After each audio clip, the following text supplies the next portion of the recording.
So welcome to another session, Exploring Consciousness with the Earth Nouveau Hub. And we started looking into creating an academy for off-worlder. Coming onto the planet now, starting with that, coming onto the planet.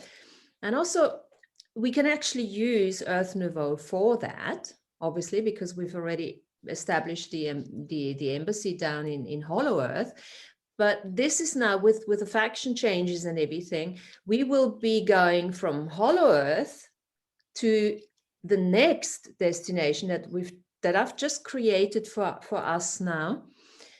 We all created that, but I'm just going to point that out. We have established another, call it an embassy if you want to, but another location in the North Pole for all the beings that are coming in now, to help them with the integration, and also to invite them to join our Earth Nouveau Hub, to work with us, to see what kind of contributions they have to this planet. And then, of course, you know, what kind of contributions we have to them. So what experiences can we pass on to them through having lived here for a couple of million years already? And then some of them, they come in and they have not as much background when it comes to planet Earth. They come in with other contributions, obviously, you know. So, and we've left it a bit loose, but I've asked last time, so just for people who haven't been, I've asked last time everyone to just write a little paragraph, a couple of words, whatever comes to them, to start something off and see where we're going with this. What is this going to look like? What kind of teachings are we going to incorporate into this academy, if you want to call it academy of off-worlder integration? I'd like to call it like that to start off with. And the whole idea is really to play with the edge of unknowingness. We've done a lot of self-development towards self-realization on those videos that we've been doing in this hub. We've got about 100 videos now, so you can always go back and look at, you know, spiritual hygiene and self-mastery and sovereignty and all of that.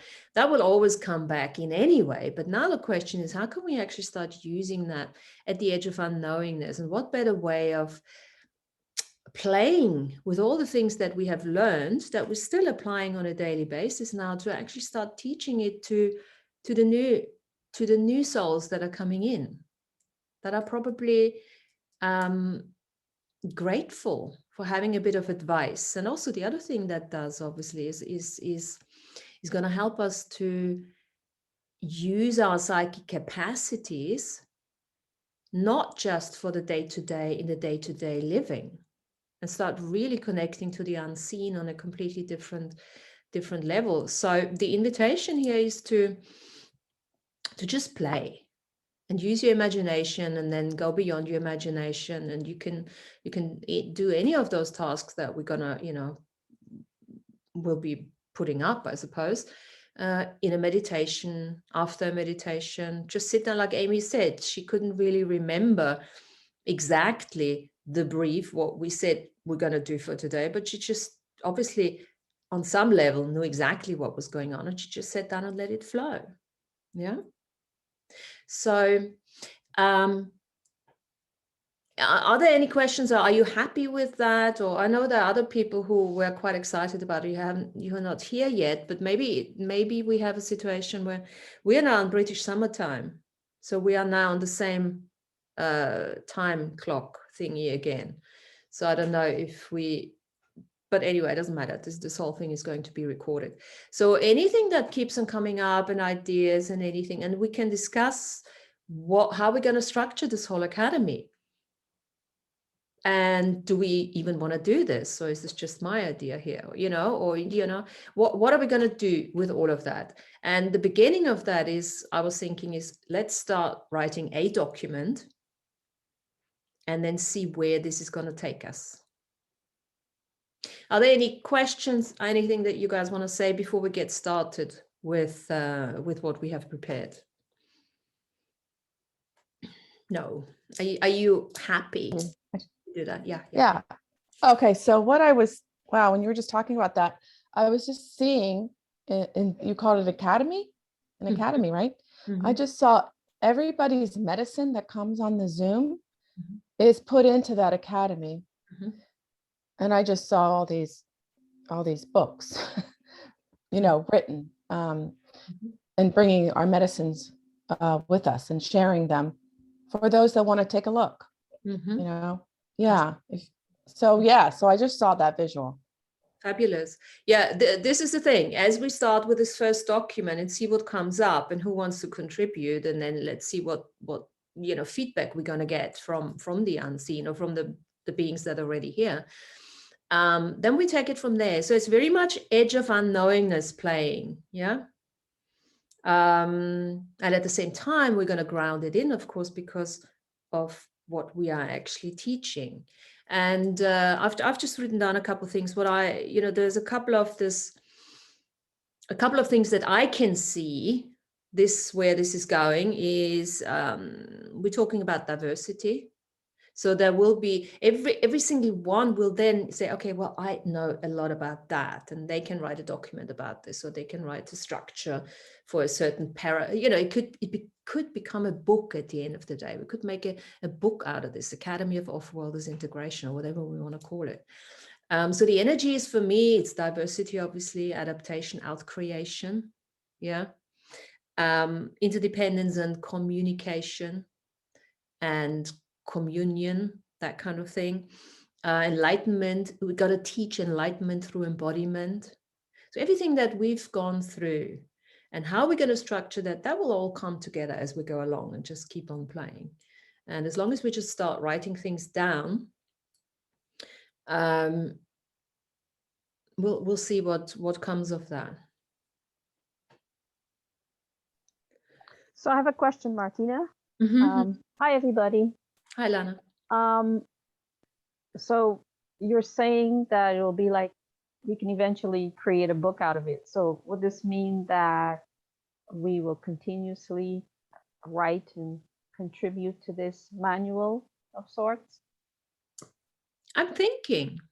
I mean, look, this just came up. Because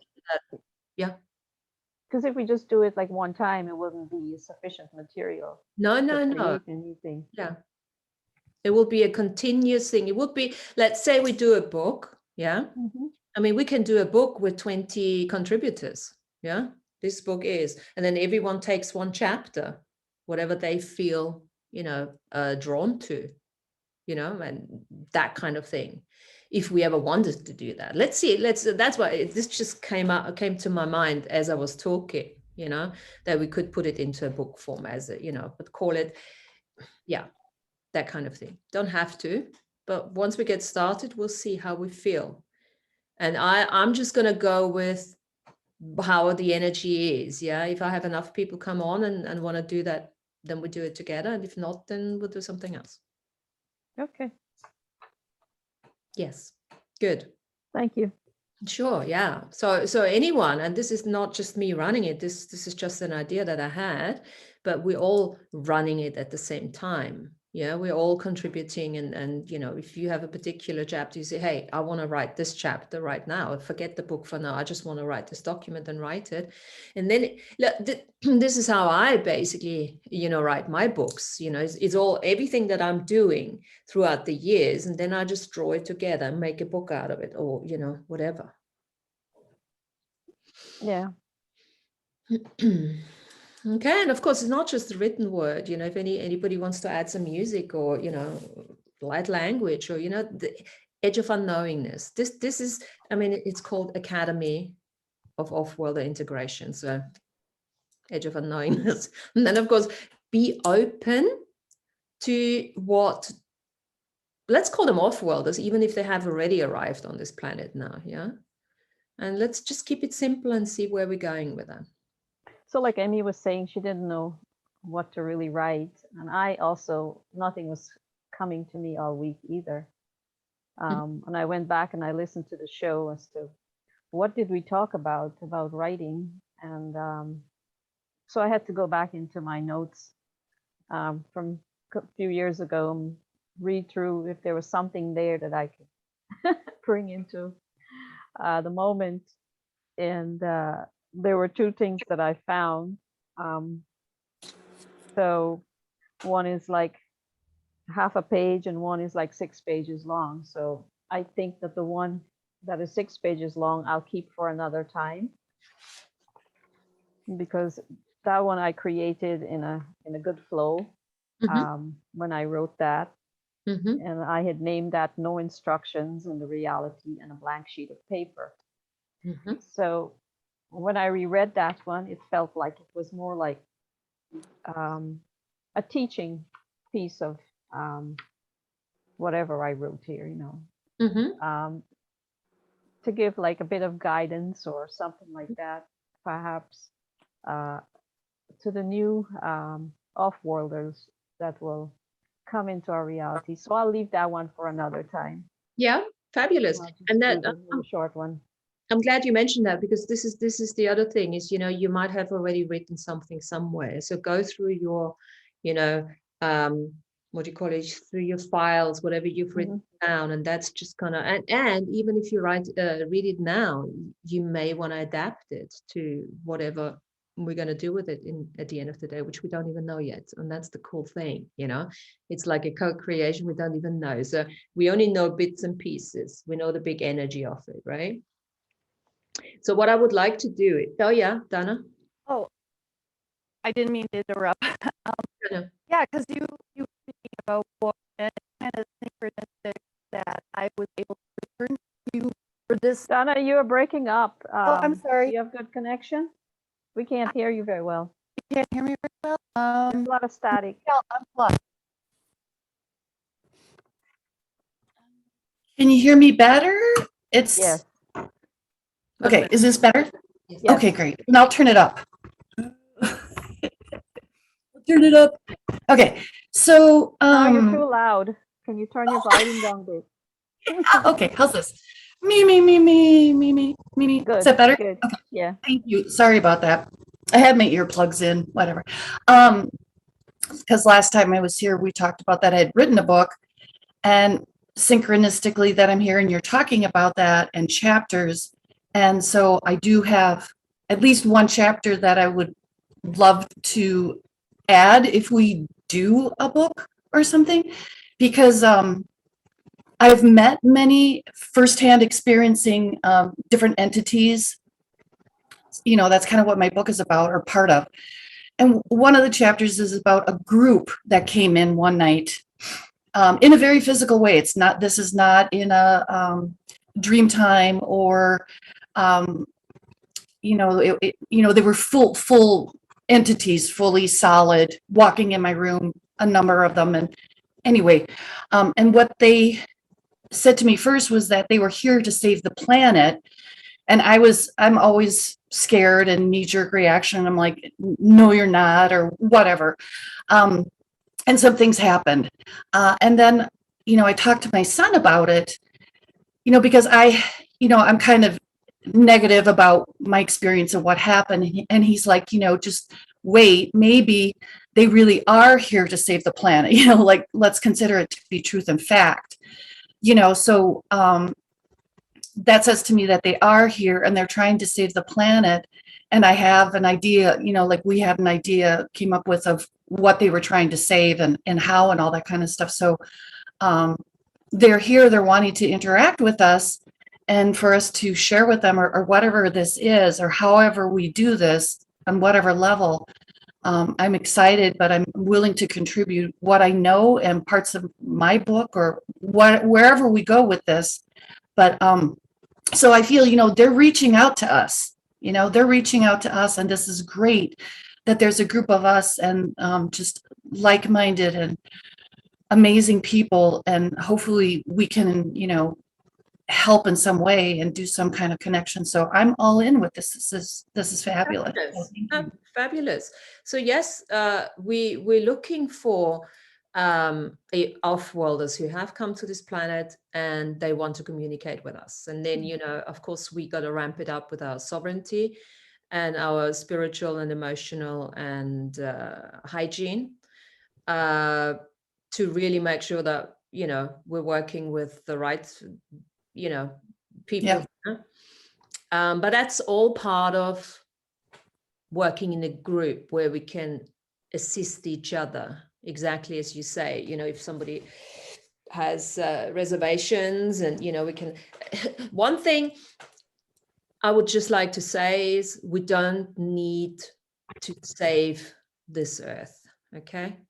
So we don't need anyone to come in to save anyone. We don't need to be saved. We're not going to save them. This is a collaboration. It's a mutual collaboration where we're sharing experiences. Yeah. So we're going to go in and we have to really listen out for words like save, you know, and things like that. This is a very empowered group. And saving as such is not necessarily what anyone really needs at the end of the day, but we will have to pick that apart.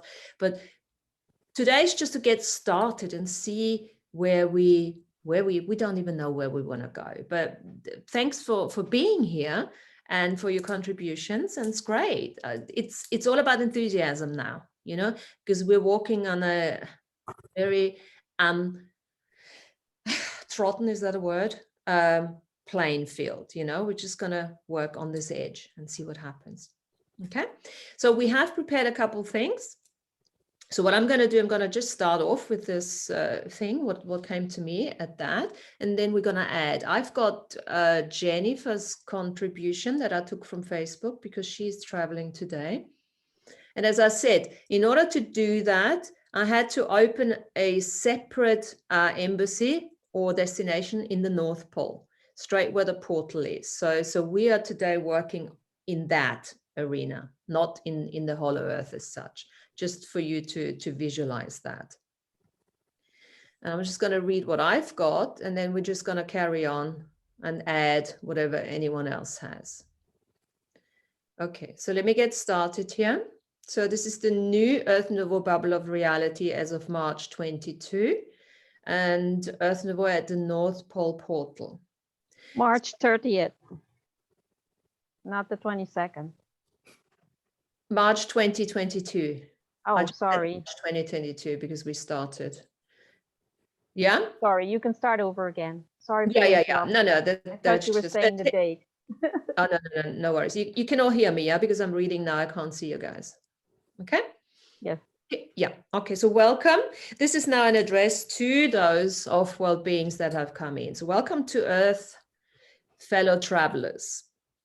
We kindly ask you to have your documentation ready for verification and swiftly move through immigration to avoid any delays at the portal entrance. As you continue to follow the arrows, please proceed through the body solidification zone and complete the cleansing and earthly alignment process. For all travelers with tickets to follow on destinations, please collect your luggage, if any, and move towards the indicated gates stamped on your paperwork. For all other travelers that are remaining here on Earth, we are pleased to welcome you at the Earth Nouveau immigration desk to the left of the luggage conveyor belt. Look out for the sign saying the Earth Nouveau First Contact Desk. Our Earth Nouveau North Pole staff will gladly receive you to assist with any questions, concerns, requirements, and advice on further proceedings for earthly integration. We have a number of first contact experts trained in a variety of different subject matters at your disposal. Our dedicated team is ready to deal with all your concerns.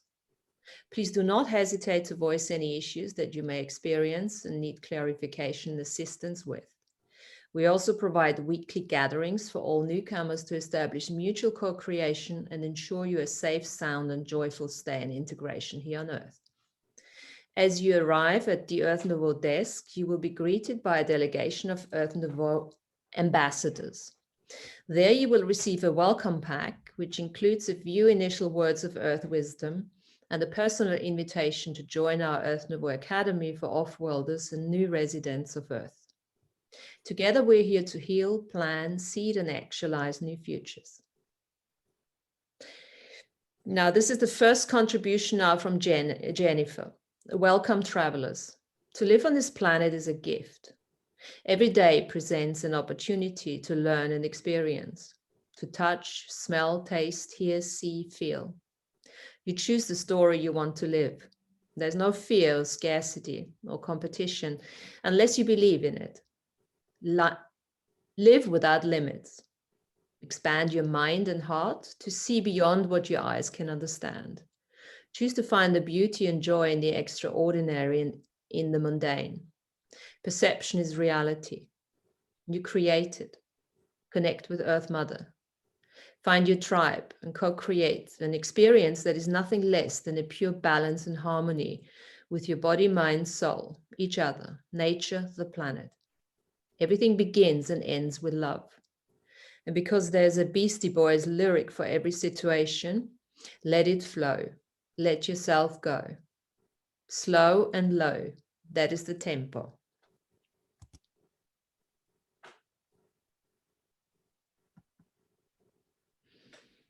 So that's the beginning of this document that we are creating.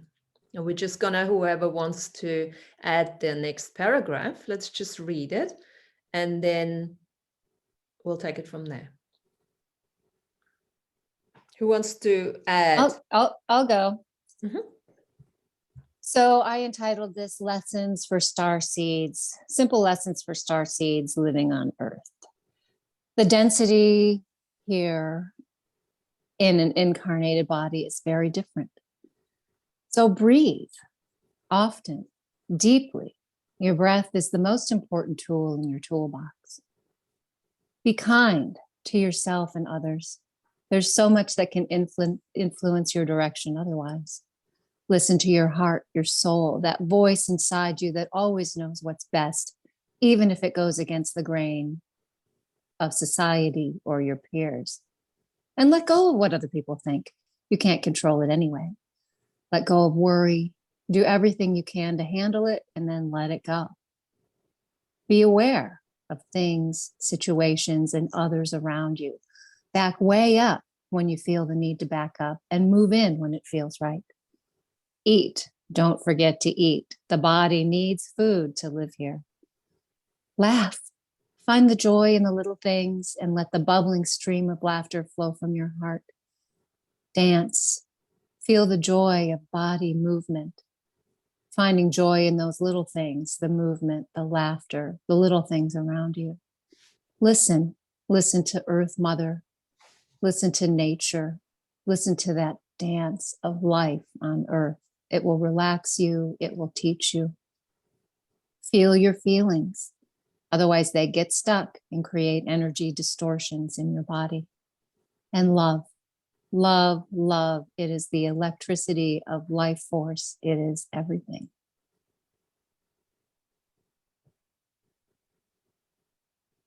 Beautiful. Thank you, Tanya. Amazing. Thank you. Okay. Amy, yeah. To the ancient ancestors, past, present, future, we are all part of the whole, the balance and acceptance, to honor the lessons in every role. This is being human on Earth in our multidimensionality. All the parts and shards that come into our multifaceted being to be seen and reclaimed and dispersed once again. And the parts and shards of the unseen that are on the edge of unknowingness to be illuminated. Let us be innovators with body incarnate. Amy, we're losing you there a little bit. Is it me or? Me. Me, you. No, she's good. Am I good? I hear her. I hear you. Every word. Should I start over?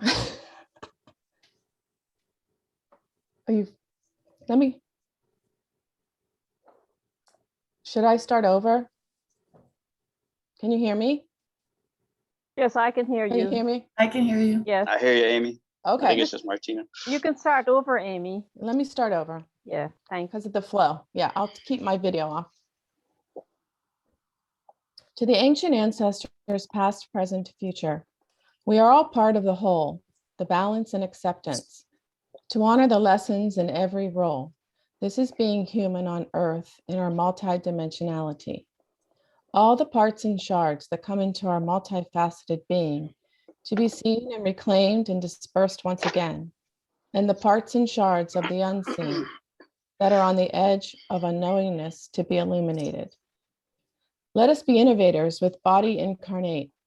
We are meant to be one with nature, Mama Gaia, to connect. Just like our ancient ancestors, past, present, future, weaved within our spine with a shimmery gold thread. We are not meant to be held bound or controlled or manipulated or divided or competitive here on Mother Earth. We are dust of the stars, within our cells multiplying, within our blood flowing, within our bones solidifying, within our nerves pulsing, within our muscles strengthening, within our heart pumping. Feel that. That is the perpetual light that shines within us and upon us. We are dynamic. We are luminous. It's in there. It's in there. To remember the beauty of our sensate being, that caress, that harmony, that aroma, that savoriness, that visionary, that instinctiveness. Once remembered, no longer does it need to be forgotten in the aqueduct of our birth. Mother Earth knows every microscopic piece of our beingness because we chose to be here in communion with her. Just ask her, what will you choose to question?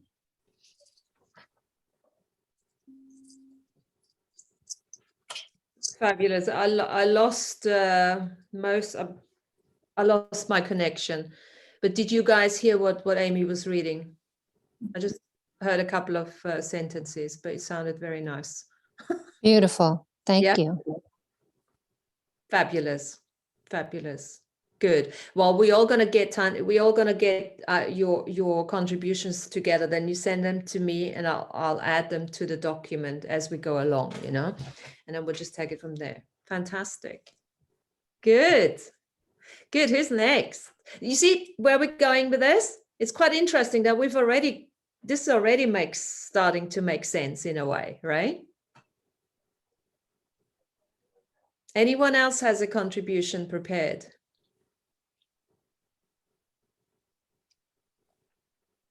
I do, if no Yes. one else wants to go. Okay, Go, Lana. give me a minute. Dear friends, when you come to Earth, please remember your pureness of your mind. The pure silence of mind fills all space and all awareness. The pureness of the thoughts of mind are peaceful. The pure silence of mind is at rest where no deflections exist, no force of circumstances or projections of worldly or universal beliefs. The pureness of mind is ever present, and it is your mind and my mind, multidimensionally. This silence and pureness has no blockages, stoppages, borders, boundaries, walls, narrow-mindedness, stagnations, or limitations universally. The pure silence of mind is harmonious, and it is one and cannot be divided. The pure silence of my mind and your mind is multidimensionally and universally present, without limitations or stagnations, always in the ever-present moment of now, waiting to be acknowledged by us in no time, in pure silence in our own mind. And so it is.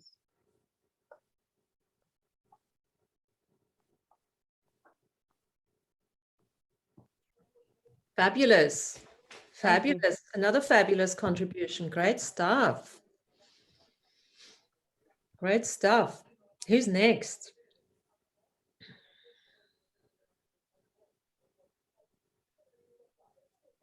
Alfredo, you got something?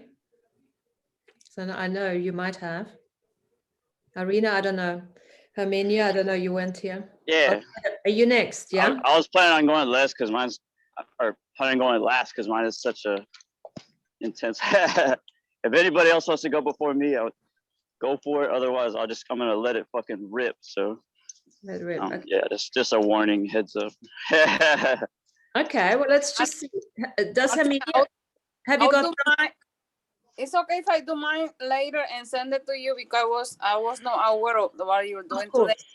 Of course. Thank Absolutely.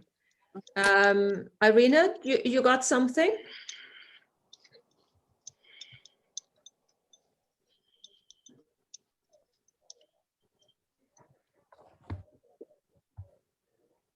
We can't hear you.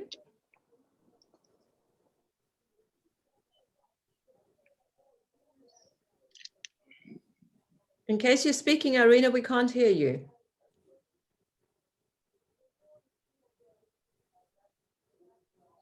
Nope. No, still can't hear you.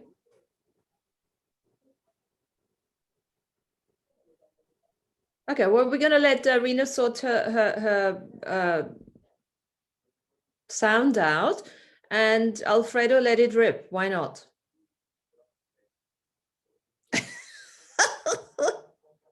Let it rip, my man. Yeah, I'll try to get to whatever. Nothing in life is perfect. You know, everybody, I always like what Bashar would say. It's like, you know, you're going to your destination, but it might not be the way you expect it to be. It'll unfold in a way that you never, you know, expected. It's kind of what's going on right now, but I'm going to let it rip. Fuck it. Just do it right here. I'm not going to do it at that ideal place that I had planned, but that's just how it goes. You know, things always change and morph to all sorts of, just got to go with the flow, you know? Yeah. Anyways, let me pull out my journal and stuff. I've been super hopped up because I anchored this in and it's just been it's been intense. Anyways. I'll start off with some just brief notes. So, and for, you know, it's important to journal your journey. Always have a recorder with you. Always have a pen and pad with you because you'll get in messages throughout your journey, and it's good to just write those down, take note of them, you know, anchor it all in from unseen to seen, you know. It's super important. Anyways, I'll just read some notes that are relevant to me right now because these are things I'm working on myself. You know, you always got to maintain your sovereignty, you know. We got to be spiritually sovereign beings. It's important. Do your due diligence. Be sovereign, you know. Anyways, take a breather. Always remember to breathe. Connect with everything.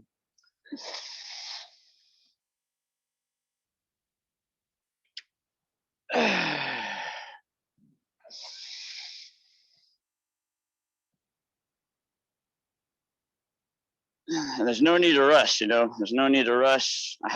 That's one thing I'm working on for sure, because I've always just been living a lifestyle of rushing around, being the bull, being the Aries, typical Aries archetype, and you gotta remember to slow that bull down.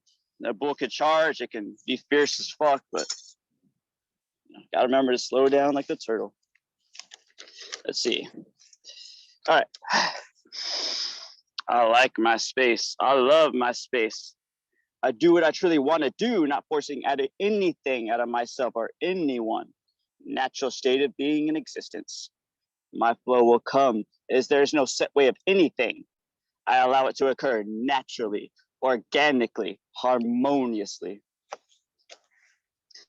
And when I breathe relax, not tense.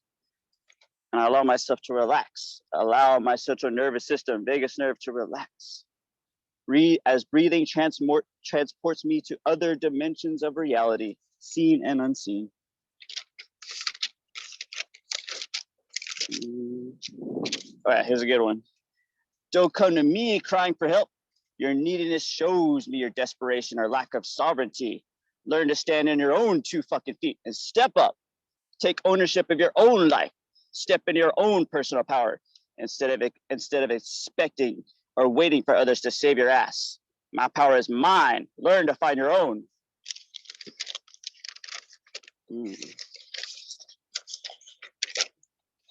All right, here's the main one.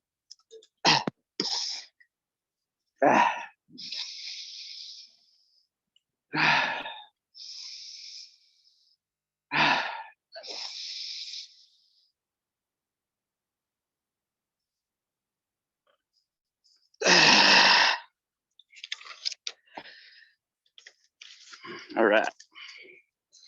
I don't have a title, but I'll just call it anchoring in your own personal light. Just made that up. It's okay to not know everything. It's okay to not know something. I don't need to know it all. As I focus on what truly makes me happy, what really makes me feel alive, what truly nourishes my body, mind, and soul, as I am here for rich, delicious experiences that satisfy the sweet tooth for life, not settling for mediocrity cookies anymore, rising above every metaphorical mountain I have ever climbed. That is the range of life and all of eternity. Words don't need to make sense. It's all light and sound, don't you know? We are all existing and not existing simultaneously, multidimensionally, as everywhere is nowhere, seen, unseen, known, unknown, a matrix, a zeitgeist, a utopia, reality, or not even at all, just a paradox, just colors and music everywhere. Dance, run, cycle through the portal of life, express yourself in whatever way you see, feel, or fit, and allow your inner heart to guide your joy, bliss, and euphoria to who you really are. Human, consciousness, awareness, doesn't even matter. Businesses, jobs, being a mom, a dad, having kids, trees, birds, deers, dragonflies, butterflies. What does it all mean? Who even cares? I do, but at the same time, I don't, you know? I'm just experiencing this thing we call life as my perspectives, my belief systems continue to change moment to moment, relationship to relationship with others, teachers, way showers, entertainers.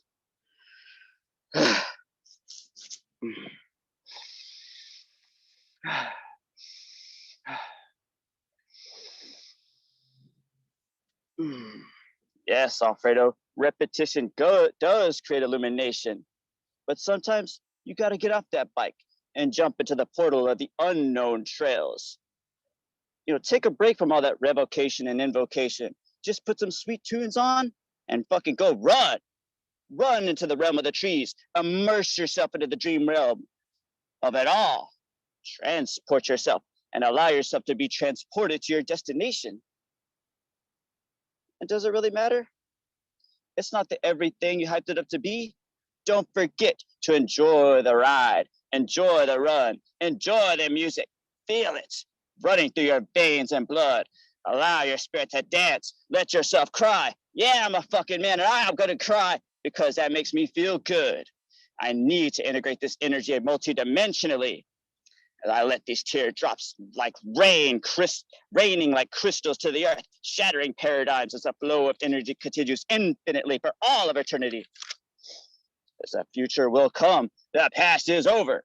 And yes, we are time travelers. We can alter the reality, but let us not forget the implicate and explicit order of it all. Have the experience, have the experience. If you are not, then what are you here for? We're gifted the experience of humanity, so let's make the most of it. Hug your fellow companions. Tell them that you love them, as they may have forgotten the simplicity of life as well as you have too, Alfredo. A kind, caring, open heart is a fruitious heart. No need to live in fear of others' karmas, programs, entities, or demons. That's their reality, not yours. Everybody gets free will choice to live however the fuck they want to live. Give up the control. Quit pointing fingers at others. This isn't a blame game. Get that finger and redirect it to yourself and see it was just you the whole time. Escaping your internal compass that has all the answers within. Retreat to the inner self and allow nature to guide you to harmony as they sing their beautiful, blissful songs that nourish and heal your body, mind, and soul. The trees, the birds, the animals, these are all your local friends and companions. They're the best healers of the block. What I believe is what I believe, and what others believe is what they believe. They don't need to align for there to be harmony, because what I believe is most relevant to my reality, my universal creation here in the land of Alfredo B. Torres, existing throughout all dimensions, time streams, galaxies, and universes, flying freely, untethered, unbound, and unchained from any self-imposed limitation creations I adopted from society or any other being. As I am infinity in nature, this is how I see the world, with the oculus of life. I see you through the glass, the fog, the smoky mirrors, and the metote. You cannot deceive this free-willed human being anymore into lies and deceit. As truth reigns supreme here, motherfuckers, I will not stand down and grovel at false gods or hypocrite teachers or leaders that don't even follow their own wisdom and advice, yet preach to the choir. I know my worth, damn it, and no one can tell me otherwise. The lies are over. I see the true intentions within your universal eyes that tell me everything that is going on within you. Look me in the eyes and show me who you really are. Fear, denial, victimhood, a coward? Or are you the warrior, the lion, the dragon, or the God incarnate now? As conversations with the self are the real relevance here, the real focal point here. Write, record, dance, run, jump, hide? Fuck no. Stand your ground, rooted on Mother Earth. She is here to support you on your journey to bring balance to this universe, your universe. We are all that there is, was, and ever will be. Share your truth, share your wisdom, share your knowledge so that future generations may learn and carry on the legacy of humanity and all beings working towards peace. I am the metaphorical trumpet when I blare my horn. This is my expression, and I do not apologize for being me. You cannot tell me to be a different instrument that you want me to be, because I am the trumpet, singing my truth throughout all of the universe. I am Alfredo V. Torres, a bringer of peace and love, an experiencer, and also an unentangled observer, writing all, existing in sacred neutrality, writing all the ways of time, eras of light, remembering, teaching, learning, and growing towards the infinity point of view, embracing all the unknown with a kind, light heart full of fun, joy, bliss, and happiness. The way I choose to live, it is a free will choice. Don't ever forget. Choose, choose, and choose, or else someone else will choose for you. Choose what you want out of life. Choose happiness and peace and euphoria, bliss and happiness and laughter. Whatever it is you want to choose, it's a free will choice. As choice is your ultimate tool, your creationary trinity tool, mastermind here, with a mind, heart, and gut in full alignment, this trinity of perfection. A spiritual sovereignty is a fully self-illuminated being of light, riding graciously through all of the infinity universal space and sky. Flap those dragon wings, soar through the sky, and let the breeze grace your skin and face. Allow yourself to relax. Take a break every now and then, and pat yourself on the back. We've come a long way, and we will continue forth on this fiery, blazing trail we have set ablaze with our passionate hearts. We are Earth Nouveau. Hear our motherfucking roar.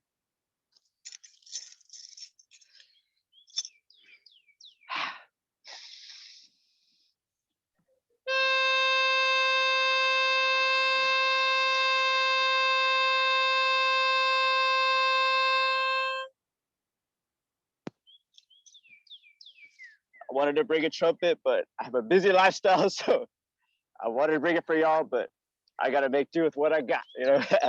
I'm the metaphorical trumpet, you know. That's it. Fantastic. Thank you very much. Much obliged, I must say. I think you certainly did get their attention. In all dimensions, galaxies, and universes, if I may say so, not just, you know, at the portal that we're working in at the moment. Fantastic. Thank you. Thanks for that. Woo! Awesome, Alfredo. Awesome. Thank you. Bravo. Yeah. Well done, Alfredo. I could hear the birds in the background cheering you on. Hear it? There they are. They know. I think it needed to be a rap can see song. Rap song. Yeah. Alfredo. And and that it's remind me that we are not the meat anymore, because all this selling that they having to add, that they coming here to helping us, and we are really what they looking for, because we have the power that we don't know that we have it. And I think Pharaoh put a very in the plate. I not use poppy anymore, because that's we have been a poppy for so many different generation and entities and all kind of stuff. It's like I just finished it's interesting because I just finished listening the book that Andy was talking about in the last comedy show with Melissa about the Stardust Ranch. John Edmund, I think. John Edmund, yeah. Yeah. Then they had the book already out, and then I was saying it kind of part with what you're doing today. It's just like a invitation, and at the same time sovereignty, that I know you Poppy anymore. I'm here to co-create and collaboration, but I know you you are not my messengers, and you worker or something like that. That's the way I see it, because we having expecting somebody to come in to save us. We are the one that had to save ourselves, right? That's the way I see it. And it's like be aware of so many people coming, showing that they have a message for for saving our ass, and then we are in this mess. So many years hearing that we coming to save you, and we are in this mess, And I feeling like this morning I wake up, I say, I am a sovereign universal being, and no one and nothing is allowed to zero harm my energy. I ain't just in like that position of defending myself, because I see so many stuff. I'm very skeptical now about, seeing that happening. Any case, I'll write down something for myself, and then I'll send it to you. Thank you, man. Thank you. And Herminia, you're absolutely right. That was a very powerful message. Very powerful message and invitation, basically saying we've done the work, we are ready. You don't have to save us, we're not going to save you. We're all working on the same level. Yes. And if not, then this is not your bubble. This is not the academy that you want to join, Yeah. So I think this is a strong messages like that, and other messages, because this is not a message of love. This is the tough love message here. Yes. And all the other messages that we've been putting forward so far is it'll be nice to have a amalgamation of different energies in that document, to start attracting that kind of frequency into what we want to create. Yes, definitely. The time for the poppy show is end. So let's just use this opportunity here and just look at, as we are in that North Pole, let's call it embassy, or first contact desk. What, just by reading this out now, how do we perceive the travelers coming in? If you just look, what has changed from the beginning after having us read that now? It feels like there's a larger group of beings listening. And, from the work that I've done, there's a whole team of angels, archangels, ascended masters, beings, starseeds, and galactics who are ushering in these new starseeds to Earth. because a lot of them are coming from a very high density and dropping down in density. So they're teaching also how to create a way that evens out the density and blends the densities, the higher density and this density here. Yeah, so I see all kinds of new star seeds, you know, excited, smiling, gathering, listening, understanding that it is a process that they want to be involved in. So that's pretty exciting, I think. I can see them sign up, because remember in the beginning we sent out, we're saying, you know, sign up for the membership. This is your invitation, and it's for free.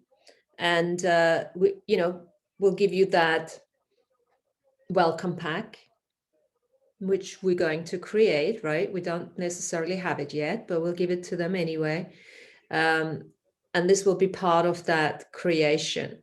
I'm also seeing some of them being quite, I'm almost seeing a couple of groups now, some of them being a bit scared of the intensity that Alfredo showed us now, because they're not used to that yet. And that's exactly why it's opportune for them to work with us, because being a humanoid on this planet means that they will have to toughen up, yeah, and to have to learn all the different variations of love and contrast. So there's a little bit of that. They're still signing up, but they're slightly, you know, like, whoa, that was a lot of energy now. There's a lot of that. But I can also see everyone at this desk holding space for those guys, you know.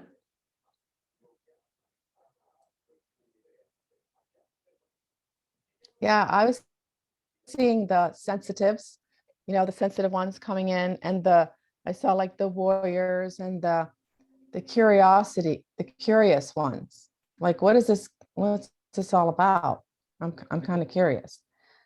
And the ones that are kind of like, I also saw different kinds of energies that were kind of like, I don't know, like each energy had their own types of people. They weren't all the same. Like, not all the warriors were together, or the sensitives. It was a mixture of it's almost like, you know, how we come into a family here and it's like, oh, damn, this family, you know, why'd I choose this? I think that they know now where to go and what they need to learn here. That's how I felt it. Mm-hmm. Cool. Anyone else?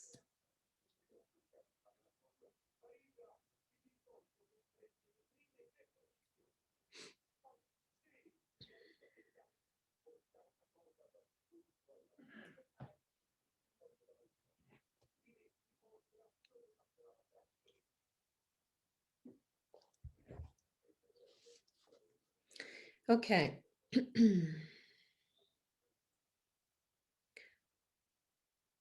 I've prepared another, because one of the things they will have to learn quite quickly is what we've been discussing last time as well, is obviously to acknowledge that they have a brain now, that they have a gut, and they have a heart, and to learn the alignment of that and how to work with the brain, with the gut, and with the heart.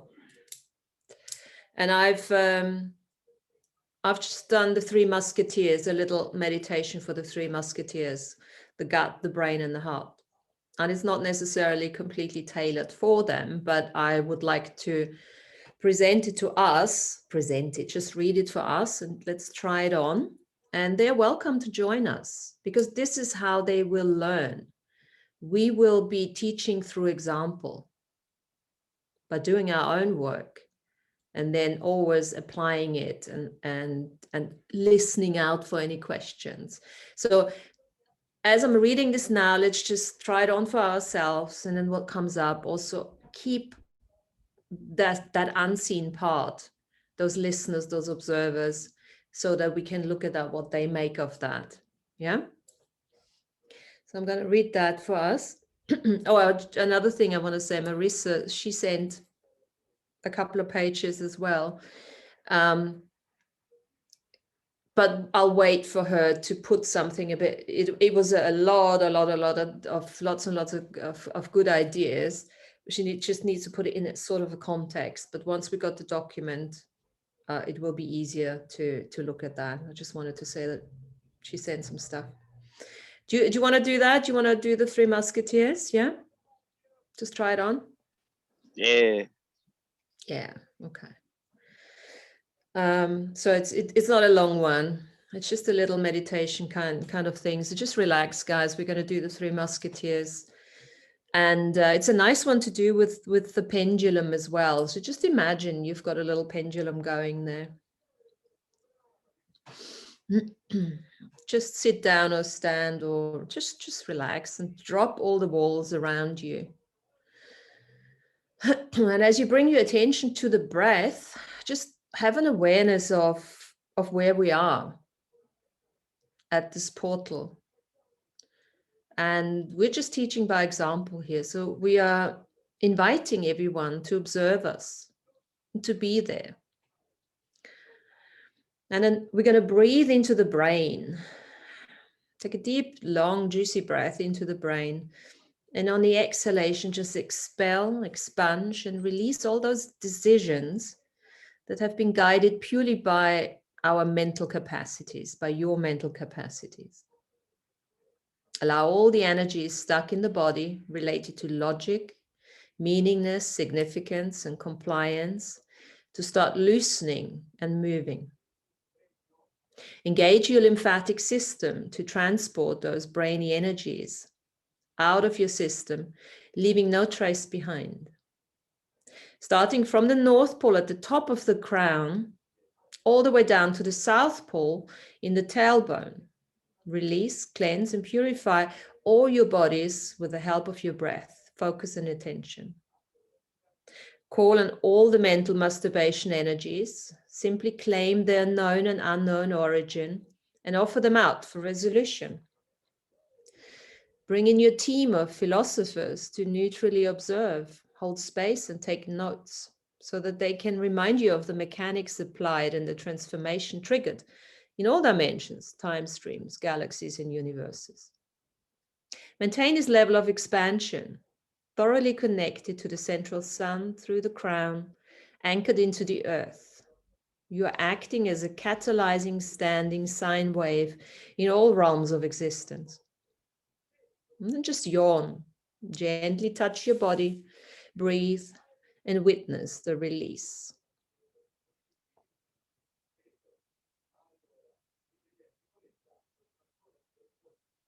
Now breathe into the heart. Cut the shackles of constriction, burst the bubbles of false protection. Take a moment and visualize your heart, the left and the right ventricle, the blood pulsing through it. Engage with life and honor all your experiences witnessed by your heart from the very beginning of your incarnations. The time is now to nurture the heart connection from a place more than healing and forgiveness. Breathe into the heart that bridges the connection from brain to gut and from gut to brain. Look for obstacles on that brain-heart-gut highway. Turn them into dust. Acknowledge the shadow entities that represent holes in the alignment. Without needing to know what caused them, permit light to enter. Change and turn on any process of pure transformation. Neutralize the energy and use the intensity to heal, to mend, to crystallize the heart into the gem it truly is. All the decisions that have not been made by the heart, because the heart was tired and despondent, felt left out and imprisoned, Give those access now to the new heart crystal shining in all its glory. Reignite the path between the brain, the heart, and the gut, and start choosing from the alignment of the Three Musketeers. Breathe into the gut. Now, it has served you well in the past. It helped you to survive and to thrive well. Let go of those decisions purely instigated through the gut brain without consulting your heart. Breathe new faith and trust into the abdomen and release it from its mammoth task of having to make choices for the entire organism. In a ceremonial fashion, witness your gut relax and reach out to your heart and brain to seal the deal of communion and unification. Breathe into your dantian, that place just below your navel, and start relaxing your entire digestive system. It no longer has to keep you or anyone else safe. Together with the brain and heart, you are a potent team to walk together and explore the edge of unknowingness. The food for thought and body is for nurturing, for joy, fun, and expansion, no longer for survival only. Take back those energies that you have sent out to others for survival and bring them back into your gut to ease and release the tension you still carry. Deflate, dissipate, and relax the gut. It deserves a break. Now imagine a big swirling energy from your tailbone working itself up your spine to nurture all the organs, your gut, your heart, your brain, liaising with the vagus nerve to bring alignment and communion to your biology. Allow your hormones to balance, your fat cells to shrink. Allow the body to relax. There no longer is a need to protect, fight and flight and freeze. Imagine your technology to open up and thrive in a new way that you have never considered possible.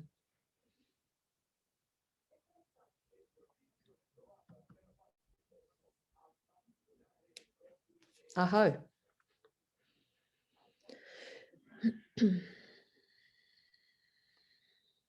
How was that for you guys? Aho. Relax. So beautiful. Thank you. Very relaxing. Good. Very nice. Thank you. You're welcome. You're welcome. And what's the response of our unseen?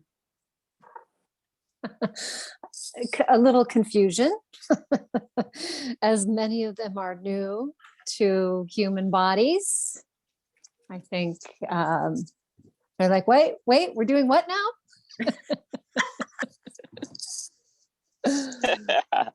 Exactly. That gives us a good indication that we got to take it all the way back in order to teach them. We actually have to go back to the basics. Yeah, with many who haven't either had a human body in a very long time or ever, but still have a DNA and soul family lineage here on Earth. Exactly. It's there's a lot of different perspective that they'll need to connect with and learn.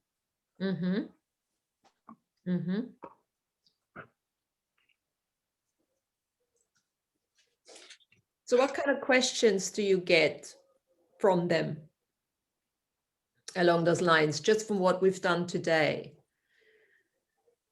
What are you perceiving? I like that, Tanya, the confusion, whoa. It's almost like, oh, whoa. Okay. What's a gut? They're going straight in. Yeah. And this is why this is going out now. The invitation is going out to the unseen through this channel here. Ask your questions. We can only be the teachers when we are being asked the questions. And we can promise. Now, let me promise myself. I am promising myself here that I am willing to listen. be that now in meditation, be that now in dream space. I'm here. I'm offering my services out here now. You have my permission. But there is this understanding that they will have to ask questions as well. Just like, this is the way this teaching is going. Teachers can't teach anymore without being asked questions because everything is available, right? What do you want to know? What do they want to know? And this is where we have to switch on our psychic, not switch on, they're all switched on, but use our psychic capacities to receive. This is part of what we have to do here on this edge of unknowingness. What are their questions? One of the questions that's coming through, whoops, lost my, well, they just threw it over. One of the questions that's coming through is, how can they do that as a fetus in the womb when that cellular structure is beginning to be created? Mm-hmm. So as the heart starts, and the heart is going to try to visualize this so they can see it and hear it, but as the heart starts to beat and the energy of that soul comes in to the body, comes into the womb, and the heart starts to beat, with each heartbeat there's an intention. And the way that the cellular structure is formed from the heart going into the brain, and the way it starts to, I don't know, almost like write the cells like a dot matrix printer, kind of back and forth and back and forth.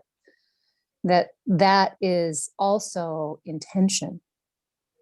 So with intention, that sovereign intention, the soul can create the body, the human skin suit that they're creating in the womb, as the heart begins to beat. That heart begins to beat about 6 weeks, between 6 and 7 weeks.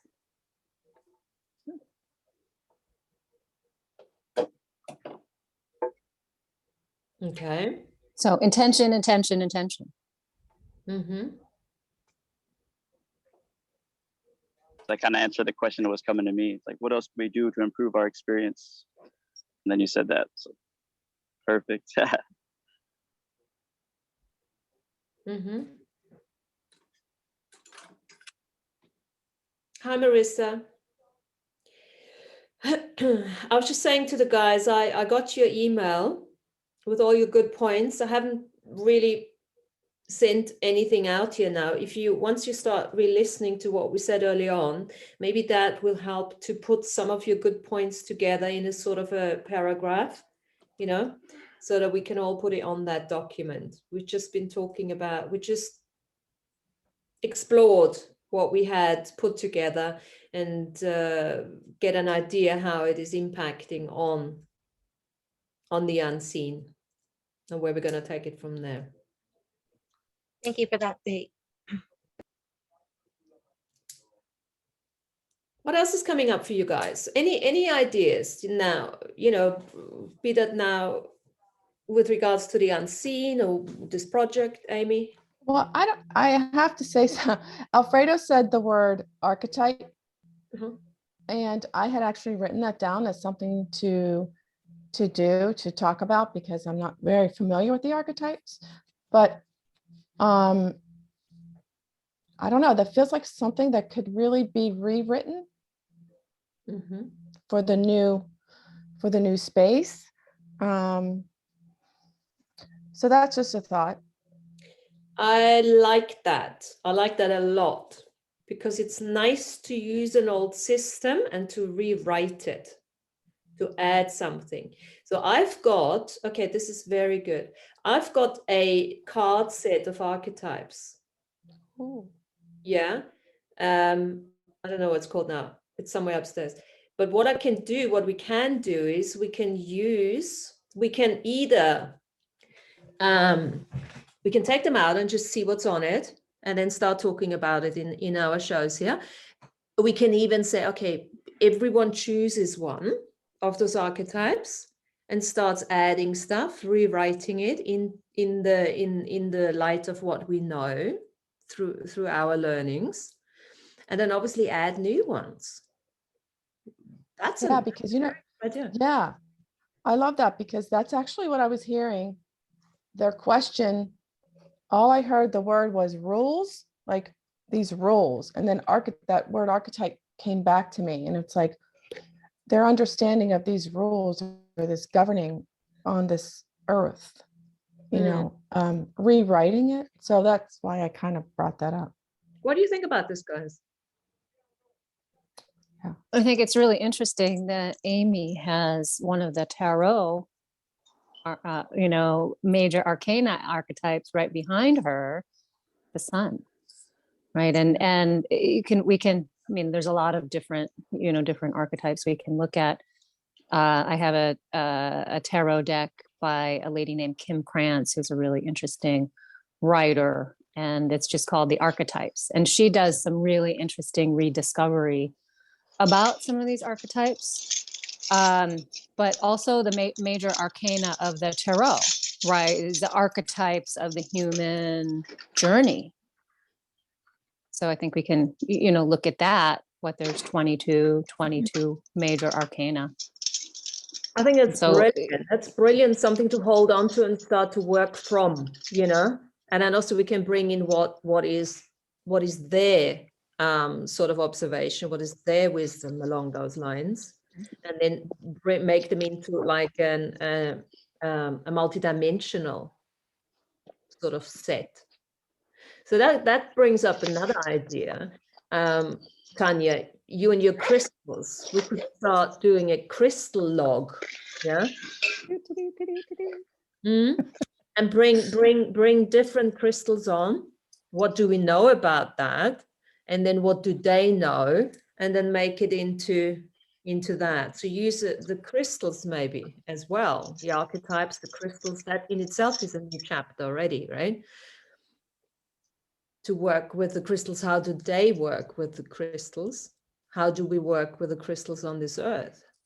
What other crystals have we not considered yet that are already on this earth? Where can we find them? Yeah, that's another one. I like that. Well, and just a note about crystals, the Andara crystals. I don't know if any of you know what Andara crystals are, but they're monoatomic elemental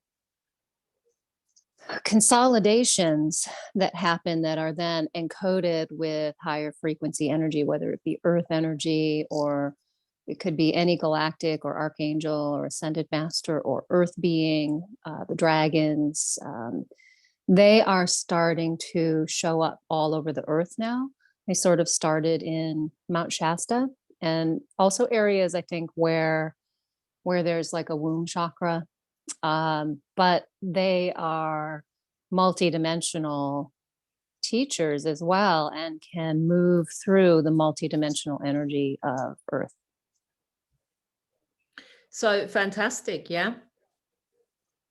Fantastic. So I put down, when I look at the hierarchy of ideas, yeah, I chunk always very high. Yeah. And then from the highly chunk, I need the bigger picture first. Why are we even doing that? What's the purpose of doing that? Right. So what's the purpose of creating an academy for off-worlders integration? What's the purpose of that? Throw me some words other than, for me, it would be exploration of more awareness, exploration. Like sharing wisdom. Yeah. Throw me some more words. So why curiosity? Learning. Yeah. When I think School of it, of learning. it's like easing the shock of coming into Earth's reality, because it can get overwhelming and it can throw them into a traumatic shock. Support? Yeah, it's a good, support system, a support team. Okay. I feel like crystals are very supportive in our awareness of the information they hold. In seeing a number of crystals all together, let's say lined up or in a formation or whatever, we're able to pull up, let's say, a lot of information and just viewing those crystals, and it's all this information that's now up in our awareness. So the awareness of their support on various levels. Mm-hmm. Well, here's some crystals lined up in a row. Here we go. Mm-hmm. Oh yeah. Yeah, I was yeah. ready for someone to share some crystals. There we go. There's a whole bunch. So Oh, here we go. So that would be an example of all of that. The purpose of having this Academy for Off-Worlders integration is all of what we just said and more. And what is that an example of? There would be working with the crystals, working with the types, making them into a multi-dimensional by working with them together and see what we can learn. Yeah. So I've got another example, crystals, animals, I would say, they probably come in with different ideas about animals as well. So we could look at that at some stage. What else comes up for you guys? At the end of the day, we're going to redefine everything. We're going to redefine dating, right? Dating on a multidimensional level, right? Intimacy on a multidimensional level. How about time? Time. The construct of time.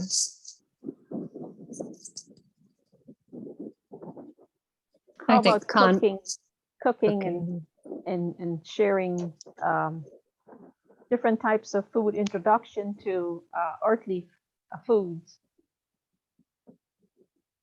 Food, Spices, yeah, food. Spices, a lot of earthly spices. Food, yeah. Food alchemy. That's what I was thinking, Alfredo. When I heard food, I was like, okay, then recognizing the alchemy that goes behind various processes, including food. Yeah. Your own shaman of what you cook, you cook stuff for your well-being. I'm cooking this to heal myself. I'm cooking this to nourish myself. I'm cooking this to give me power and energy throughout my day. These are the building blocks of the super pyramid that I'm building. We're all that, super pyramid. It's just how you want to build it up, how you want to treat it, where you want to take it, what you want to do with it. When I was making organite pyramids, and I realized, like, making these tools, like, yeah, they're super powerful. They're great. They anchor in all the unseen realm into the seen realm, and you have all your intentions and imprinted upon them. But then I got to a point where I realized, like, I would be walking around with no pyramids, no energy tools, and the sky would still be clearing. And then I'd ask my friends, like, man, do you ever have these issues with, the planes, helicopters still following you everywhere, even though you're not making pyramids? Like, no, man, not really. I was like, I think that's just me then. It's just my DNA skin suit technology. That's the actual pyramid wherever I go. So I know that it's supposed to be like a rainstorm. It's supposed to hit earlier, and it just never came. And I just know that I was anchoring in that light, being that super pyramid, and just kind of just lessen the storm. And we are the pyramid. We are the energy tool. And I'm having a Fredo moment, but I think Alfredo, I love that because when you get, that's lovely. What is it? Yes, I've been getting caught up in making, well, not caught up, but like, making some energy tools. I call this the veganite, because I was making organite for a while. I mean, I made organite pyramids for the local bubble of reality. And then, like, my friend Duane, he was awesome. He was making like all kinds of like Kimbusters and like these massive, ginormous like orgone generators. And I always noticed he was always making tools with heart-based tools, like using like all kinds of precious metals like gold, silver, platinum. This one is platinum. He gave me a little bit of platinum right before I pretty much last saw him. He's like, here you go, Fredo, I got you some platinum. Don't ask where I got it from. Just here you go, man. So I put it in here. I hadn't touched it in years since I met him. So I put platinum, copper, it's got pink tourmaline, Colombian shungite. Just the crystals want to share themselves. Colombian shungite, just a new discovery, I think in 2001, but It's been super grounding. The crystals are really here to help you. You know, they do so much work, and they can assist you on your journey, especially when you're around all sorts of different types of energies and all the overwhelming.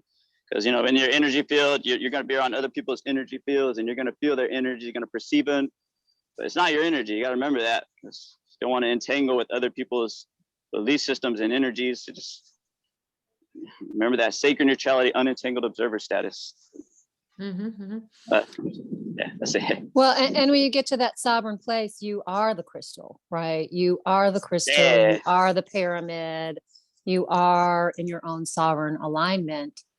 But it takes time, you know, it takes time to get there, right? And think about these little ones who are born into families who don't have an awareness, right, of personal inner work, right? So they, you know, they can choose those families. Okay, so But What Alfredo said reminded me of the tools are very supportive of, say you show up to a ceremony or to a space where you were planning on having your tools, but all of a sudden you don't have your tools. Remembering you could still do your practices and have the empowerment of them without the tools. Recognize we are the ones behind that, kind of going off what Tanya said, like we are the crystals. We are also what empowers them by our awareness of their gifts. So being supported by the tools, yet not limited by the tools, kind of as Alfredo said, still feeling the essence of that skin suit, being supported by those tools, even without the physicality of it present. Exactly. So what I'd like to say here is, let's consider ourselves alchemists. Moving on from the shaman. The shaman is the one that, the healer that heals, you know, and all of that.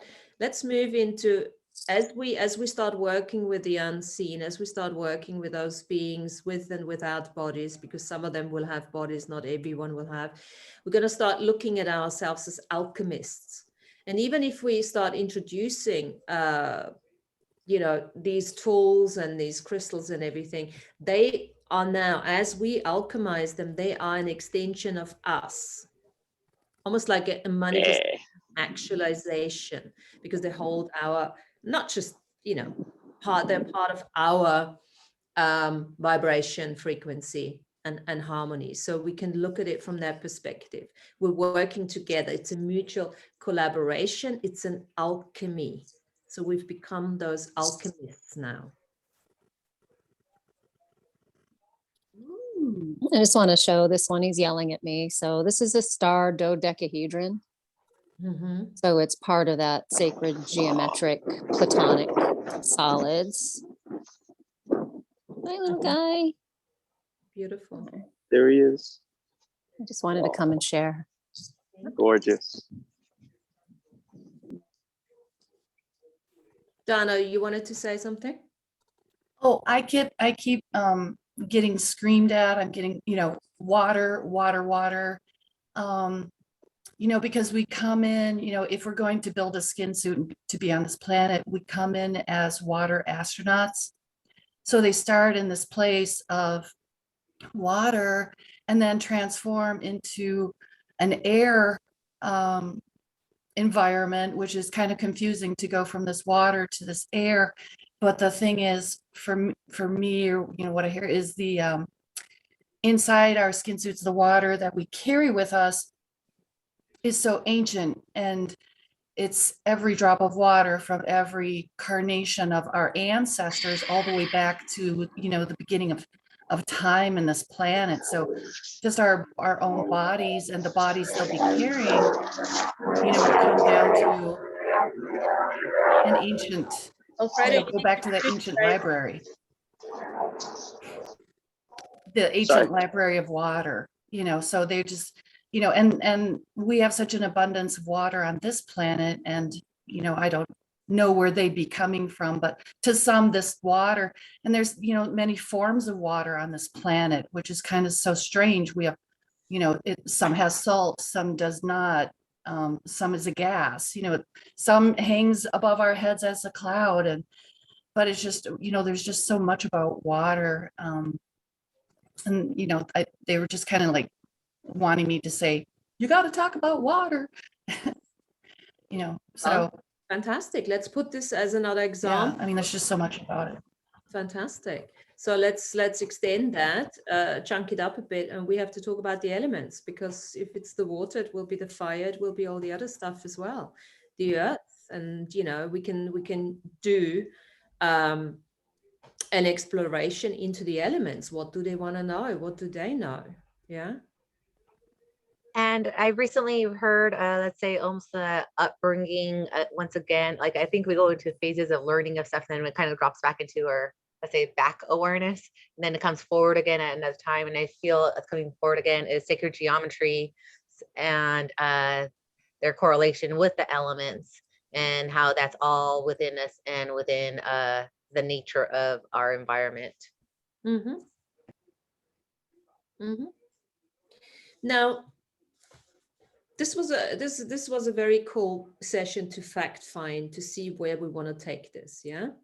So Academy of Off-Worlders integration, working with beings, with bodies, without bodies. For what purpose? Why are we doing that? What examples? What sort of think of it as a book. It doesn't mean it has to be a book, but think of it. What are the chapters in this Academy of Off? What is in the curriculum, right? In the Academy of Off-Worlders. What do we want to teach? What do we want to know? So the focus is edge of unknowingness, and taking everything that we have known, that we have learned about the crystals, the animals, the food alchemy, and now bring their perspective in and really start ramping up our psychic capacities, our imaginary processes to actually start talking to them. That's the homework, so that we know where this is going to take us next time. And bring in your ideas, where we're going to take this. And also, we've got a welcome pack. Yeah. So as Alfredo was talking about his tools, we got a welcome pack. What do we want to put in this welcome pack for all these beings when they come to the first, what did I call it? I can't remember now. First contact desk, when they come after they picked up their luggage, they come and they get a welcome pack. What kind of tool? Yeah. Let's have one tool in the welcome pack. Let's have a couple, words of wisdom that we have started to collaborate. So the invitation goes out to, if you got more to do, to think, then send it to me and I'll compile that document and I'll put it in the Earth Nouveau Hub. And then from there, actually everyone can just add their own thing if they wanted to. Yeah. And write your name there, so that we know, because also in terms of whatever comes out for you will probably be one of those things you want to actually find more teachings about. I think one of the things that I really, that's really sort of like the lubrication for my life, which I love, is staying in that place of the innocent heart, that place of play and that place of joy, right? Finding wonder and joy in all those tiny little things. And it's so hard when you're an adult and you're going through your everyday, day-to-day life. We forget about that. But finding the joy in those little things, the good cup of coffee, or, the birds chirping, or, your pet, playing. That energy of play and joy is, I don't know, it's like the lubrication for everything for me.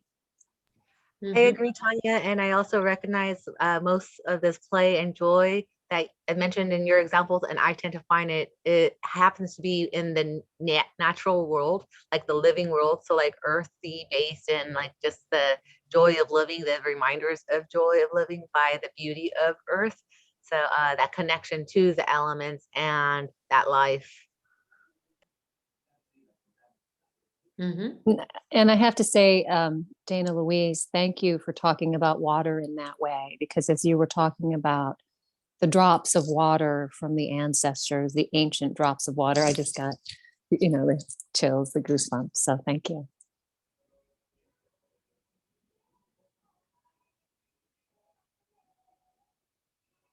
Cool. I like what Marissa said about non-attachment, because that's a very, very valuable lesson to have here on Earth, because we're surrounded by so many material items and people, places, things, and attachment can really pull you away from the moment. It can really pull you into some weird spaces. So non-attachment is definitely one of those key learning tools, especially for me, especially when I found out with the thing with my car. It was intense because I was like, I got so much attachment to this car. And it's like, this is the non-attachment teaching, Alfredo. Embrace it. Life goes on. You know, you might lose some stuff here and there, lose some friends, lose some items, whatever. Just keep moving, you know, just keep going. Don't get so caught up on these things, you know. But non-attachment, it's a good life lesson. I want to share something. I had a dream this past week, and you guys are talking about crystals, so it's reminding me of the dream, and I think it's probably has to do with our show today. So there was some workmen apparently working, doing some landscaping of some kind in our yard, which I wasn't really aware of, but when I came out, I saw them. And but anyway, the dream shifted from the landscaping, and I saw in the yard this they spread it out some like a purple crust of it's relating to amethyst, like a crustiness of amethyst, which is something I never really saw before, but in the dream it was there, and it had like a bit of oil in the crust. So it's not sandy, but at the same time it's sort of forming a crust, and in the midst of the crust, I started to go through a part of it because I saw something projecting out of it, and I went and I investigated what it was, and I began to pull out chunks of amethyst, pieces of amethyst out of the crust, which as I said, the crust was also in the form of amethyst. And as I was doing that, I was pulling out more and more, but I wasn't telling the guys that all this amethyst is within the crust. I was so excited about finding them, and it's in my yard. So, hey, finders keepers. It's probably meant for me anyway. But while I was doing that, suddenly I pulled out a piece, and it was a huge diamond that was already cut in the shape of a diamond that you would set in a ring or something like that. But it was about maybe 1.5 inches in size to almost 2 inches. But on the one side, I noticed that it wasn't completely formed. Most of it was already formed, but a piece of it was not quite there yet. So I'm having a feeling that it has something to do with our Art Nouveau hub here, in regards to that diamond, that huge diamond piece that I found amongst the amethyst. So I wanted to bring that in and share that, because the dream kept popping up in my mind all the time for the past hour. Thank you very much. And first of all, I love the diamond. Yes, that our group will be the diamond amongst all the amethysts. And of course, we're going through a complete restructure, right? We're completely taking ourselves onto the edge of unknowingness. Completely. We've always worked with the unseen, but now we're going to go straight in now. Yeah. And we will, some people might not want to even watch these things anymore, because it's a bit out there, right? And it's also, we're not telling anyone what to do. we're inviting people to come up and speak their own truth, you know? So maybe that's part of, you know, that diamond. The diamond was to me almost 80%, 70 to 80% fully there already. Just as one side, I saw that it wasn't quite fully filling out the whole diamond itself. But it was a huge diamond. I mean, I didn't get so excited. I was excited just to find all the crystals because, you know, I like crystals. But I didn't think about the value of the diamond or anything like that. And you know, when you get precious things like that, your dollar signs would start to fly around you. But I didn't have none of that. It was just like, oh wow, this is exciting. You know, I'm just so enjoy finding all these pieces of crystals amongst the crust. So yeah.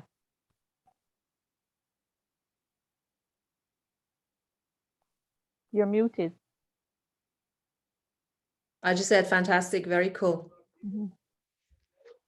Great. So maybe it's just us getting today ready and filling out the rest of it, you know, the diamond that we're creating. Yeah, and bringing in the unseen even more. Maybe that's the part that has been missing. Yeah. You know, or maybe it hasn't been missing, not so much, but there is more to be explored. I mean, that's for sure, right? Where they're bringing and filling in that part now. Yes. And the crust was the ground where we were all having our, you know, lifetimes, the little tiny pieces that form that oily crust. And then we're emerging out of the crust as these pieces of amethyst are coming out of the crust. And we are being those pieces, and then the diamond is coming in and filling in the whole. Because remember, diamonds are really hard pieces of crystal. There's a lot of pressure that's it's a diamond, right? Amethyst. Look at Corona's amethyst. Corona's onions. There we go. He was yelling at me. Show me. I'm an amethyst. Show me. But you can see how the outer, you know, the outer crust. Yeah. Right. That hard, even, yeah, like scaly outer crust. I like that. Well, Arena, are they saying anything? Are any one of you getting any messages from the off-worlders as we're talking about the crystals and the diamond stuff like that? Well, I would say that's what I'm getting from them. It's like, okay, we're here now. Let's work together, you know, and work together and to make this even more precious, because that's the missing piece, you know, as far as I'm concerned. And it's our missing piece because we're all one. It's that oneness, right? Where we all have to acknowledge that the unseen that's coming in are they're all parts and pieces of us again. And as we start to communicate with them and integrate more, we are becoming stronger and more precious.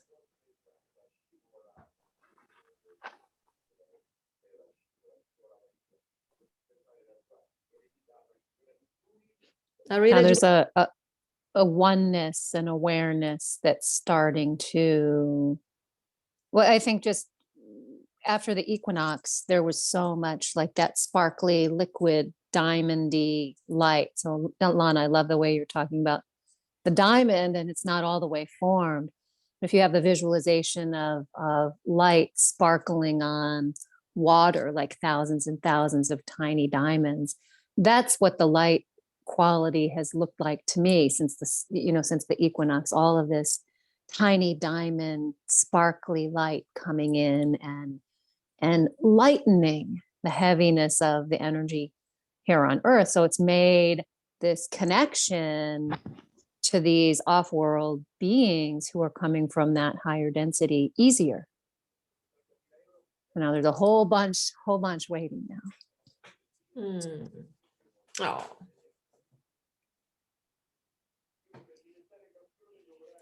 Well, we're not going to get a peep out of Irina today, but it's by the looks of it. You have to speak double as much next time once you've sorted out your. Oh. Dana, are your people saying anything that you're connected to?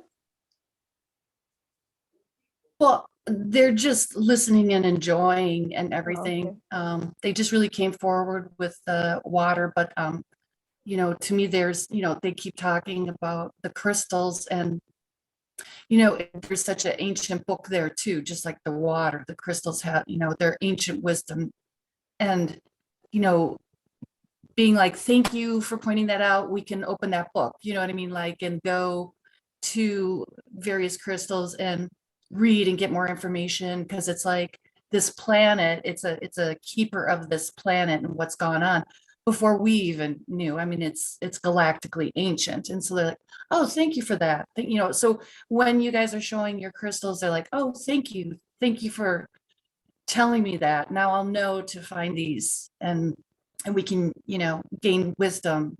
You know, it's like exponentially. It's because they're the computer also, you know, of this planet. They're the computer system, you know, they have so much wisdom, you know, so, you know, it's a bank of wisdom that they can go and collect. And so like, thank you. Yeah. So I love all the crystals, and they're their own, you know, they're their own to me, you know, to me, they talk to me, so they're their own kind of type of entity or living being as well, you know, and they can communicate with them, you know, it's just a lot, you know, so it's just like all of it is just so much and a lot, right? As I'm sitting here, and, you know, we know these things, but I feel like they're hearing it for the first time and learning it, you know, so I keep getting this, oh, wow, oh, wow, oh, wow, you know, stuff. So thank you, everybody. Amazing stuff. It's lovely. It's like when Andrew you first came out, and when he would say something, you know, a lot of people, including myself, will go, wow, wow. Even to today, I still go, wow, wow. So it's reminding me of, we're talking now and they're saying, oh, wow, wow. But also the crystals, like Andrew said, our Akashic records are stored in the crystals of the earth. So that's something in itself. I remember him saying that the Akashic records was stored in the granite. So the granite has the little tiny speckles of quartz throughout it. Yeah. That's it. Interesting. In San Francisco, we get water from Hetch Hetchy, which is the valley, which was a dammed valley next to Yosemite Valley in California. And they excavated a lot of granite from that valley. And a lot of the granite was used as curbstones in San Francisco when the structure of the city first started to kind of get going. And my friend works for the water department. And so he's always digging up in the street, finding these old curbstones, which have been layered and layered and layered. So I have a bunch of big, like, old granite curbstones in my yard also, which is, can really feel the deep, you know, Akash in that granite. Yeah, because he said the ones on the surface are the older records, and the newer records are more in the core of the planet. Mm-hmm. So it's like a boiling over. So what you got in your yard or wherever you're keeping them are the really ancient of records. Mm. Thank you guys Love for the crystal, because I brought these two amethysts in Mount Shasta, like it's 2011, I think, and I completely most of the time forgot about it. I think I have to clean it up and, you know, just reactive, be awareness, because I just have it in the corner over there in my bedroom, but I don't pay attention really much. You know, after we go through so many stuff, we forget about what we have. But I got this one because it had like Amaline the master or the magic. And I had this one that I like it because it had the eagle. And I really identify myself with the eagle energy. And but I completely forgot about the amethyst. And now that that you mentioned it, I said, oh my God, I better pay attention to this and, you know, reactivate it because I have it just in the corner over there. Just sit them in the windowsill, Hermania, and let the sun shine on them. And we have a new moon tomorrow night. So they'll also absorb that energy of the new moon. So it's like that new kickstart. Okay, good. Thank you so much. I really appreciate it. Oh my. I always do like 30 minutes maximum in the sun, just so you don't lose the color. Because I know some of these crystals will lose color if they're in the sun for too long, especially like the amethyst or certain like black smoky quartz. Or you got to pay attention because some crystals are sensitive to that light and they'll lose their color if you leave them in the sun too long, kunzite or whatever. Okay. Yeah, if they're behind a window though, you can go a little bit longer because you're going to get the UV filter there. Yeah, smart. Yeah. Yeah, thank you. Should consider that more. Yeah, I'll clean it up and then I'll put it in the window. Thank you.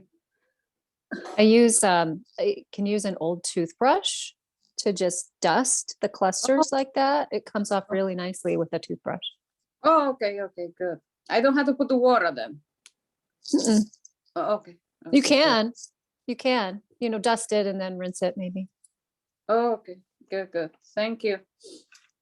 And then maybe you can use them to use as a tool to connect, yeah, to our North Pole. Yes. Wow. That's wonderful, Martina, that you mentioned that. So I had this experience in Mount Shasta. No, it was in Montana with the amethyst. It was a huge amethyst, and I was falling together with the amethyst, and then I got scared and I wake up. And now that you mentioned that memory came to me. Oh my goodness, that's interesting. Wow. Good. Fantastic. So it looks like we're going to kickstart with amethyst and diamonds. Let's go straight in. Diamonds. I get in chilly in my back. Like you mentioned that, like when you mentioned that, I got like chilly in my back, like a warming sensation in my back, or my spine. When you said that we're going to kick out with the amethyst and the is the amethyst and the diamond. Yeah. Very interesting. So this is another little invitation here to look at how we connect to the unseen.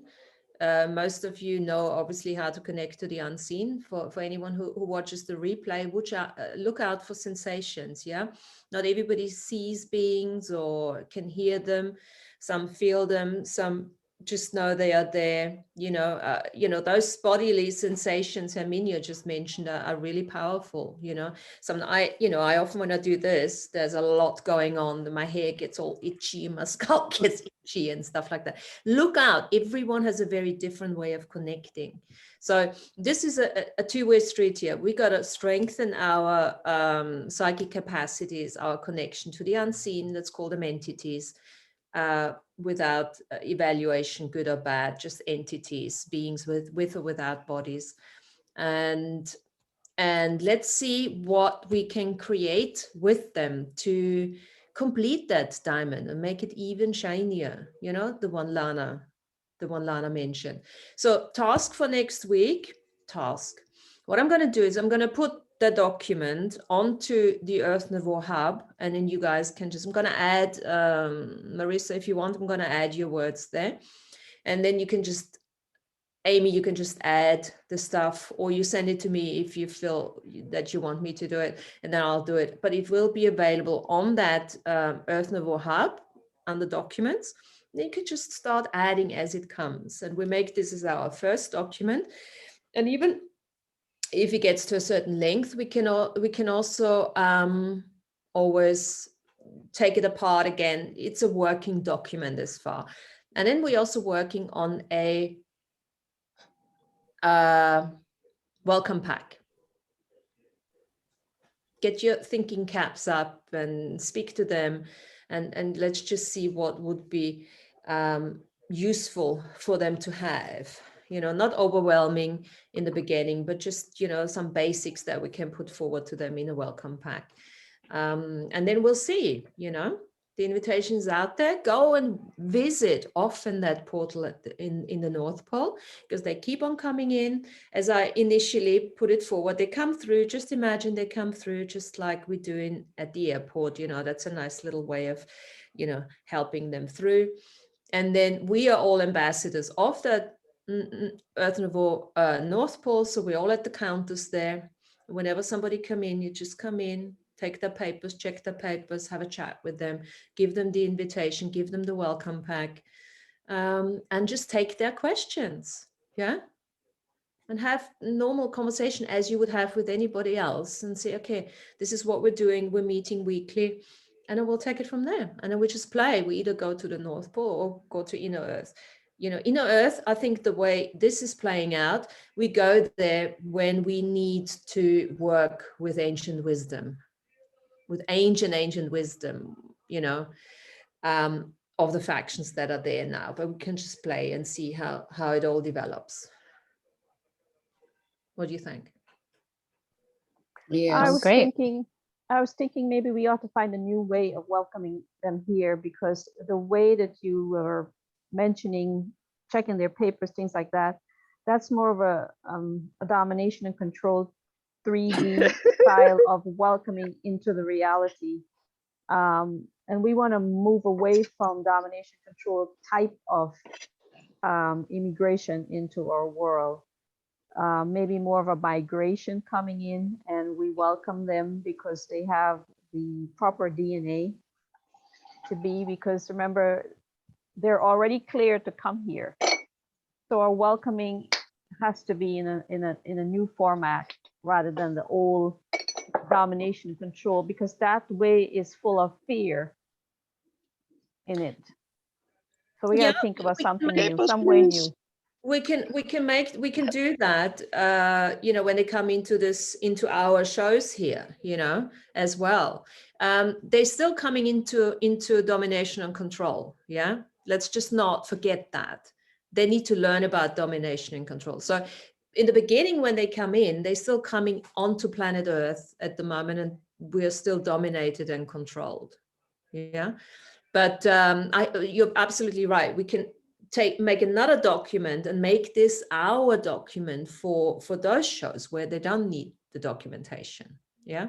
Yeah, that style of documentation to me is just pure domination and control way of doing business, and we don't want that in our world anymore.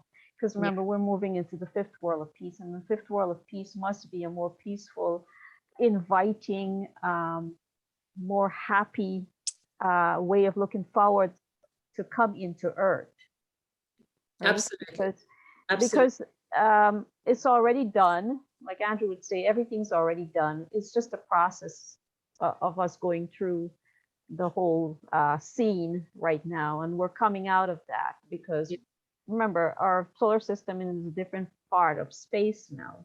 So where it's lighter, and we have to embrace the lightness within us so we can reflect that onto them when they come here, so they don't feel any of this fear that we are engaging in on a daily basis on Earth. Okay, well, they're still coming onto Earth, yeah?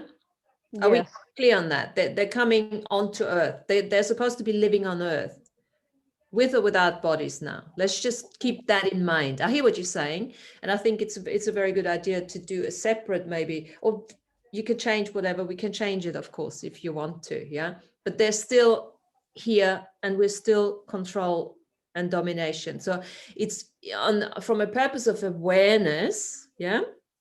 They have to be aware what they're getting. Well, they are aware what they're getting themselves into, because otherwise, they've done this all in the South Pole before they even come here. This is the actual portal just to come in.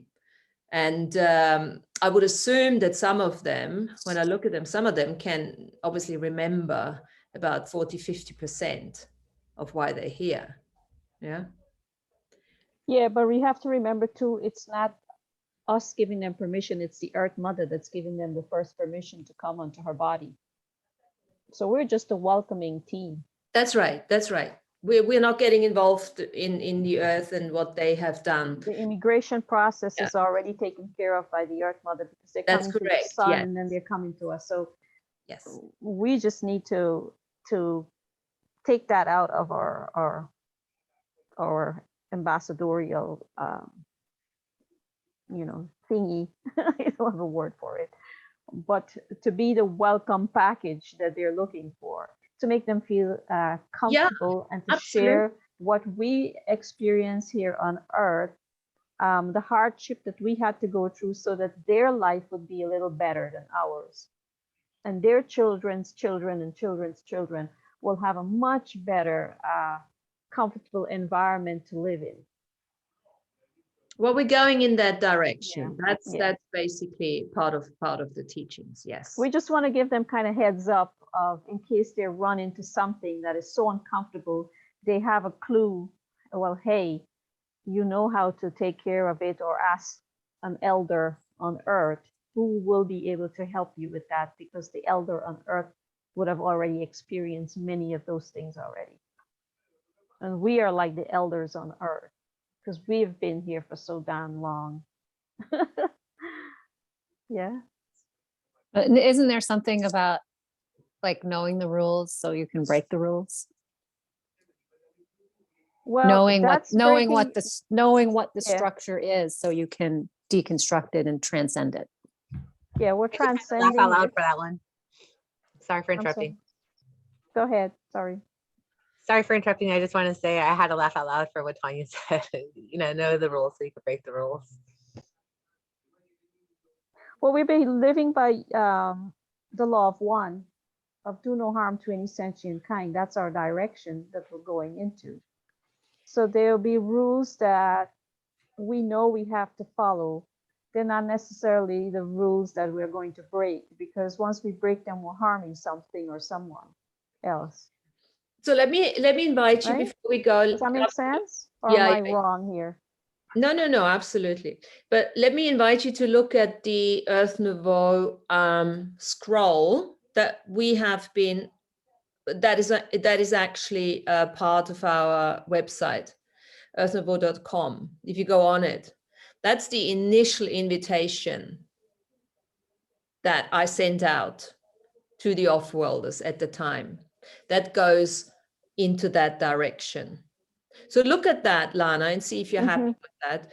And then we can either adapt that a little bit, or, but by all means, this is where we're going. So there or you can bring it in next week and we can read that out. Yeah, it's on the website. So if anybody wants to look at it, it's literally on the website. It's the page 1. That's what created the idea of having an Academy of Off-Worlders.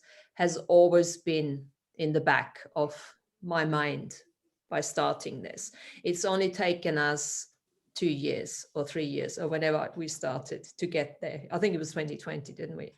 So now we're starting, because now also we have actually an archive we can just refer people to, because we've pretty much looked at a lot of subject matters, that are related to Earth and how to live on Earth and everything. So now we've got something to look at, all our shows and all our recordings and everything. So this is now the next level where we can just go and let go of all of that, because we've integrated that, we've alchemized that, and now, take it further on the edge. But absolutely, Lana. Yeah. So this is part of, and there might be just, maybe you want to write a little page about the 5th world of peace. Yeah. Which we put into the welcome pack. Can do that too. So feel free to play with that if you feel enthusiastic about that. And just come up with stuff. This is why we have the FB group as well. Just come up. This is not, everyone is a contributor here. Yeah. So I want to thank you, everyone, for your contributions today and the words that we've already put together. And as I said, I'm going to put the document up so we can all add. And thanks for being here, and spread the word if anyone else wants to come on, and stay with your psychic communications. Don't keep the psychic communication on all the time. Yeah. Make sure that you have your office hours with them. Seriously, you don't want to look all the time. Make sure that you have your time off where you're not doing any spiritual stuff, where you're not doing any looking. Remind yourself, whatever you look at looks back at. Keep your sovereignty fortified, and just have some fun with it. Really. Thank you very much, guys, and I'll see you next week. Thank you. Thank Take you. care. Bye. Bye-bye.